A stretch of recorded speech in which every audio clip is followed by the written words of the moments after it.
America में चुनाव चलता है और वहां जाके कहते हैं अब की बार ट्रंप सरकार। और फिर क्या हुआ? आज 220 इंडियंस को वहां से निकाल के वापस भेजा, सबसे ज्यादा उसमें मेरे गुजराती है। जाइए, आ गई आपकी सरकार, बचा लो उसको। कभी दुनिया में हिंदू को कभी दिक्कत नहीं आई थी, पर जब से राजनीति के लिए हिंदू मजहब के सही अर्थ को छोड़ के नया अर्थ निकाला, जियो और मार डालो, मेरे धर्म का मतलब था जियो और जीने दो। जहां जहां भी बाहर हिंदू रहता है वहां दिक्कत होती है।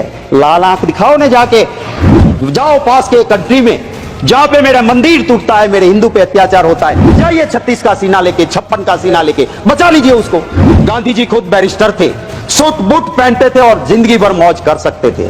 उसने कभी नहीं कहा मैं गरीब का बेटा हूं। आज कोई कहता है मैं गरीब का बेटा हूं और 10 लाख का सूट पहन के बड़े इंडस्ट्रियलिस्ट की सिर्फ सेवा करता है, तो उससे भला नहीं होगा। जब जम्मू कश्मीर में जाते हैं, देश के गृह मंत्री कहते हैं सरकार बना दो हमारी, ईद और मुहर्रम पे मुफ्त में गैस सिलेंडर देंगे। अरे भैया, गुजरात में तो कब से बनाए हुए हैं, दे दो रामनवमी पे, दे दो जन्माष्टमी पे मुफ्त का सिलेंडर, वहां क्यों नहीं देते हो भाई? क्या हमें जरूरत नहीं है? दूसरा कहता है तो कि रेवड़ी बांट रहे हो। मुझे अभी भाषण में मेरी उम्मीद थी कि मेरा डायमंड पॉलिशिंग बिजनेस जो रोजी देता है, रोजगार देता है सूरत में, वो मैंने पहले आगाह किया था लैब ग्रोन डायमंड को लेके।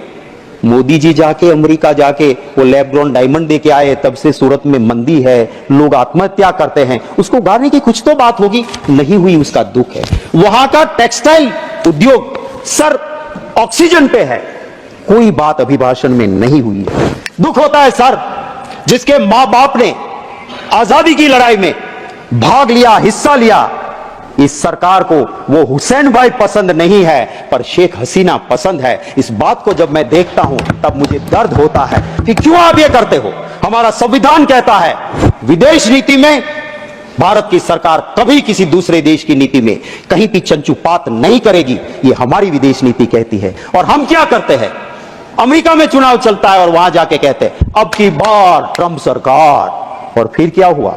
आज 220 इंडियंस को वहां से निकाल के वापस भेजा, सबसे ज्यादा उसमें मेरे गुजराती है। जाइए, आ गई आपकी सरकार, बचा लो उसको, रख दो वहां पे।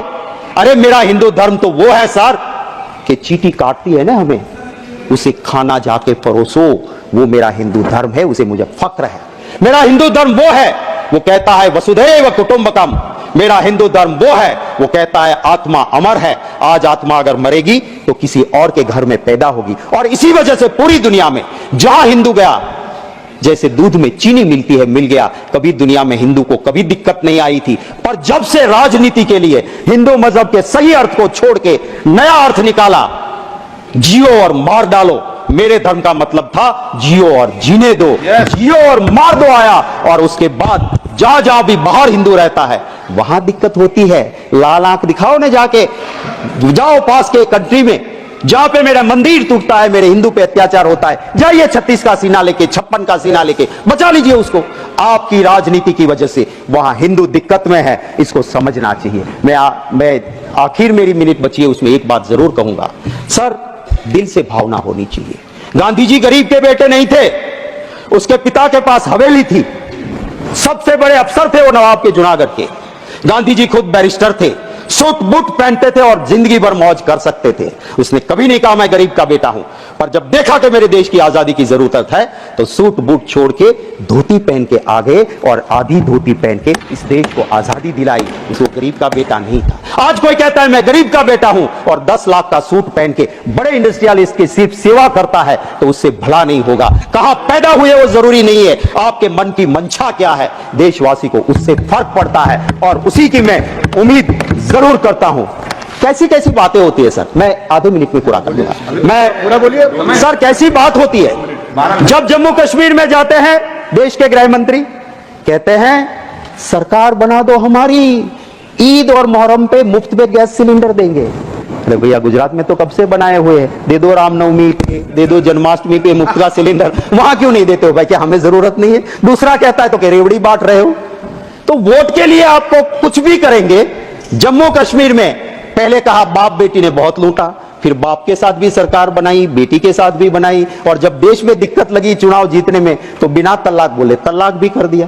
तो ये क्या रीति है राजनीति की? मैं सिर्फ चंद लाइनें जरूर कहूंगा आज के माहौल को देखते हुए। झूठ बिकता है, झूठ बिकता है जुमलों के बाजार में। मुखबिर देशभक्त हो गए, मुखबिर देशभक्त हो गए जुमलों के बाजार में। आजादी के दीवाने देशद्रोही हो गए ये जुमलों के बाजार। सर आज इस तरह से देश का माहौल चल रहा है। उस वक्त मैं सिर्फ इस अभिभाषण पे जरूर ये कहूंगा कि हमें चिंता करनी होगी उस युवा के रोजगार के लिए।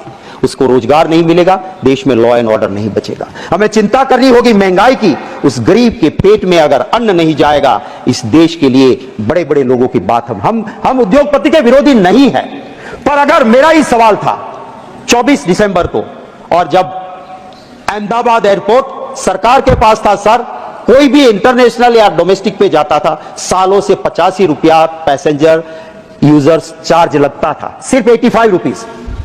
2 साल में आखिर अदानी के पास आने के बाद इंटरनेशनल में 855 रुपये हो गए, 85 to 855, और डोमेस्टिक में 85 रुपये से लेके 580 रुपीज। आप अगर अहमदाबाद से एयरपोर्ट में बैठोगे, डोमेस्टिक में जा रहे हो, क्या स्वर्ग खड़ा कर दिया कि जो 85 रुपया था उसका 580, और इंटरनेशनल में 85 रुपया था उसका 850 रुपये कर दिया आपने। ये जब प्रजा को लूटते हैं आपके दोस्त, तो हम बोलते हैं, हमारे नेता बोलते हैं। यहां से कोई कह रहा था कि बोलते बोलते कि आपके नेता को बता देना लोकसभा में। हम, अरे भैया हमारे वहां तो छोटा कार्यकर्ता भी हाथ पकड़ के राहुल गांधी को कह सकते हैं, आप में से कोई भी बता दे, सच बोले और बता दे आपके नेता को, हरेन पंड्या का जो हाल हुआ था वो हाल आपका नहीं होगा, तो मैं राजनीति छोड़ दूंगा। सच सुनने की तैयारी वहां नहीं है। यहां तो इंटरनल डेमोक्रेसी है साहब, खुल के बोलते हैं, अपनी बात हम रख सकते हैं। इसी तरह से हम यहां के राष्ट्रपति जी के अभिभाषण के मुद्दों पे मैं सिर्फ यही कहूंगा कि जनता की बात करें, उसको परिपूर्ण